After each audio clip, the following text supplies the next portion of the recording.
West Seattle. Any, I mean, I don't want, I feel like I'm wearing you out. Okay. Are you okay? Yeah, sure, fine. I'm not. You talked about photographing deaf and dumb. Are there other unusual, other unusual photo assignments in West Seattle do you recall? When you look back on your photo career, what are the ones that stand out? Oh, I don't know. I think I would get called up and I would do work for Gene Fiedler, and excuse me, Hewling Brothers Buick, which was, I mean, they were the General Motors dealers, and But Dale Hewling. Yes, not, yeah, it was Dale and Dale Hewling, and it was Hewling Brothers. Anyway, Right. their son, Okay. Steve. Steve is the owner, and I would go and be at their shop, and they at the Chrysler dealer, they'd have all the Chrysler people come out the front of the stop, and I would set them up, and I would, take pictures of them, and then they would go, the next big advertisement they were running, it would be the Chevrolet dealership, which was Westside Ford. And by the way, Westside Ford was only there a very short time. Westside Ford used to be on Alaska Street, about, let's see, Gene Fiedler Chevrolet. It was about where the other hole in the ground is, where Shucks Auto Supply and Hancock Fabric. That used to be Westside Ford. We had our own the Chrysler dealership, Chevrolet dealership, and the Ford dealership, all within 3-block area. Andreessen's and Gene Fiedler's and the Ford Malone. Jerry Malone. Yeah, Malone. Well, Jerry was the boy, the father, Malone. But we didn't have to go out of West Seattle to buy a car. We just buy a car. I bought my first one from a guy named Don Williams down where Wardrobe Cleaners is now. I bought my second car from Westside Ford. We had so much in West Seattle that we didn't have to go across the bridge. Let the bridge come to us. Let them bring the stuff to us. But we could do anything we needed to. A strange thing that happened though is when we opened the dress shop, The bridal salon. the former department store, people would come in and we would say that we do weddings, and they would, we know, they wouldn't say anything. But we had friends that lived over in Kirkland that had they were photographers, and his wife had a bridal salon. We would get customers from her dress shop photograph their weddings, and they would get customers from West Seattle to photograph the weddings in West Seattle. So we were going back and forth. It was really, really strange. That was just one of the odd coincidences. We had more customers coming from outside of West Seattle. Yeah, because it was the former War department store, and there weren't that many of them around. Mm-hmm. I'm pleased as punch. There's easily a dozen clips in there that would just make good clips on their own. Well, We covered a lot of ground. There's still a lot to cover. Okay. So tell me what you would like to talk about. Talk about having your paper stand. Oh, yeah, that's not important. A paper stand here in West Seattle? Yeah. At one time, there was a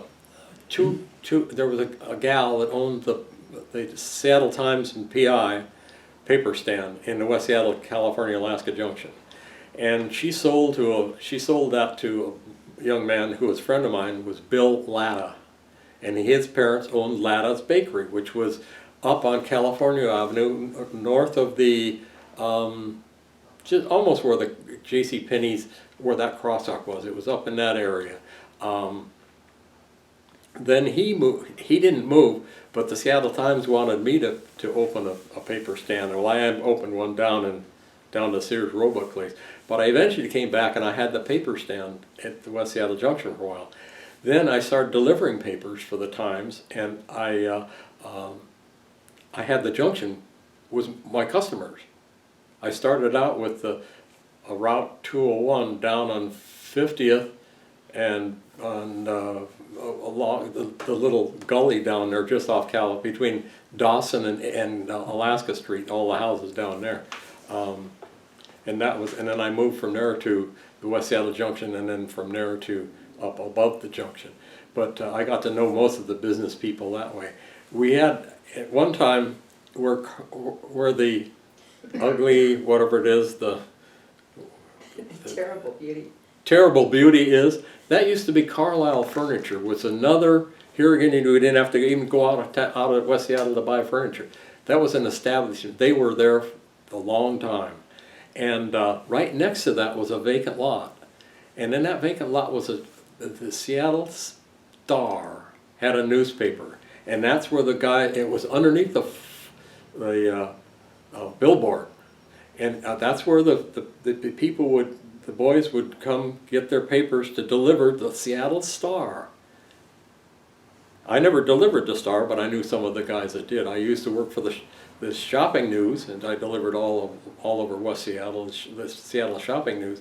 And the building next to that, where they took that vacant lot out and they put in, at the time, they had a little spot there, and I don't know what was in there, but it was a laundromat for a while. The next thing was a Ray's Butcher Shop and Ken's Poultry. And it's really interesting, and I probably shouldn't say anything, but at the back of that, you knew the chickens were fresh because they had a little room. They would take the chickens out, turn them upside down, tie them, and it was fresh chicken. And then they'd get them wet, and they'd pluck, and they'd have them out, and you could buy fresh chickens. He had later opened a place in Ken later opened a place in White Center. And I went to school with his son, Chuck Richardson, who ran the White Center food bank for a long, long time until they remodeled the spot up there. And then that's where, you know, all of the business that were there, the Ware and Hosey, Warehouse of Music, Barry Ware, and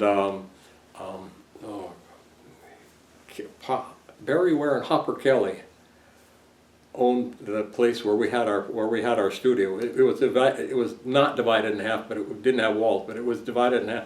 Hopper Kelly and Barry Ware had Warehouse of Music, and that he later teamed up with Hollert and had Hollert Electric, and I don't know where they started, but they ended up at California and 42nd Street on the other hole that's in the junction. But there was a barber shop on the street just south of Edmonds, and every once in a while, I had a weird dog. His name was Nifty, and he'd wander around the junction, and he'd be going by, and the barber would say, "Oh, there goes your dog," and he'd have maybe a hot dog sticking out of his mouth from where the people that raise meat would give him a hot dog, and he'd go traipsing on home. But there was also in that building, which is apartment house, if you go in, not in the front door, but you went up on the back on the side street, there was a candy company in there, and they made candy in that place. And all of us kids used to hang out at the door and look real hungry, and we'd get samples of candy from them. You said you went to Jefferson, and you said you went to school with Lou Tice. Lou Tice, West Seattle. At West Seattle High. West Seattle. He graduated the year before I did. I graduated in '55. He graduated in '54. Who were some of the other people you went to school with at elementary, junior high, high school, who stayed on in West Seattle and made a name for themselves? Golly. I really couldn't tell you. Or left and made a name. I mean, one from your era obviously is Diane Friesen. Yeah, Frosty. Her name was Diane Friesen, she changed that, and she was called Frosty, and we photographed her father's second wedding, and she and her brother is a master musician, and he came, and Frosty was getting out of the car, and I said, "Hi, Frosty," and she was kind of looking at me funny, and she says, "I'm Diane." "Oh, you're from West Seattle." Because she graduated the year before I did, graduated with Lou Tice. Golly, I know that the Whitaker brothers were the first. Jim Whitaker was the first to climb Mount Everest, and the Alumni Association. He sent a photograph of him and signed it, and it's still in what was called the Hall of Fame, which is I'm not sure what they did with it. It's still there. It's still there, on the way second floor. upstairs, and we had it on the main floor so you could see it when you went in, and it got destroyed a couple of times. I had, Diane Cannon, I had to finally send the picture, send for her a photograph, a negative, so, because people would steal it or do something to it, and they finally put it in a place where it's not really easy to get to, so the students didn't have the appreciation for that they needed to have. Did you know the Whitaker brothers? No, they graduated with my sisters. Okay. I have two older sisters, Okay. one 5-year older and one 7-year older, Okay. and they're still alive and kicking. Talk about the Alumni Association. What? Talk about the Alumni Association, you're a president. Oh, the Alumni Association, yeah. Well, and even back up further, I understand that the West Seattle High School Alumni Association is the largest in the nation. It Has is. the largest mailing list. Talk about, can you describe that and describe why it is that size? Well, go back a long way. They started it in the 30s. And excuse me, they did not start it in the 30s. The school goes back to the 30s. And I'm not sure exactly when the Alumni Association started, but back in the late 50s, early 60s, they started this, they had a gathering, and the people would come from, they had the gathering even before that, but then they started this 50 reunion thing. And what it is, it's a scholarship program for the kids that people would pass away and they would leave funds to the school. When I took over, I kind of took over as president. First of all, I was master of ceremonies for the reunion, and I had a friend of mine who was a general in one of the unit that I was in, was a graduate of West Seattle High School, and he was kind of acting as president, and I wanted to be he was kind of taking over he didn't like the job of master of ceremonies, so he asked if I would be master. So I was master of ceremonies for the thing for a couple, 2 or 3 years. And what it is that they get the money in and they would spend it. Well, there was an old gal, graduate of West Seattle High School named Irma Schwartz, and she just came completely unglued and said, "You people are spending that money. You should not spend it. You need to invest it." So she convinced everybody in the board. They finally decided, I guess a year before I was president, that they needed to invest it. Well, it got down to the point where they would use the investment, but then that wasn't enough to do anything. Now today, they have so much money in that investment. If a student gets a scholarship for 1 year, goes to school and maintains grades, stays in school, gets another scholarship. The same for 4. They can get, if they get 1, they can get 4 if they stay in school and they keep their grades up. And we have about, I believe, 5 or 6 people that have done that or are doing that now.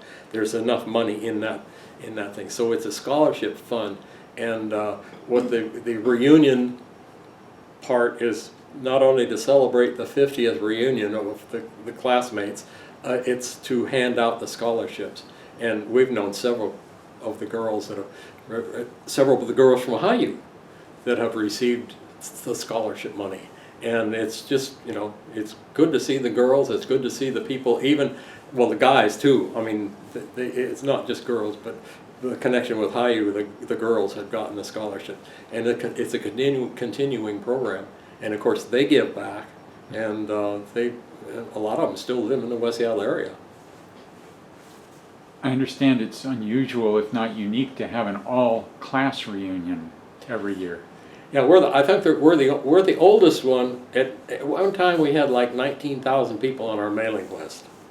And what we would send out a Christmas card to everybody. And if we got the change of address or whatever, we'd keep the address thing up with that, or if somebody passed away, we would find out. And we have class representatives. They try and have 4 from each class, and it gets down to 1 or 2 from each of the later years.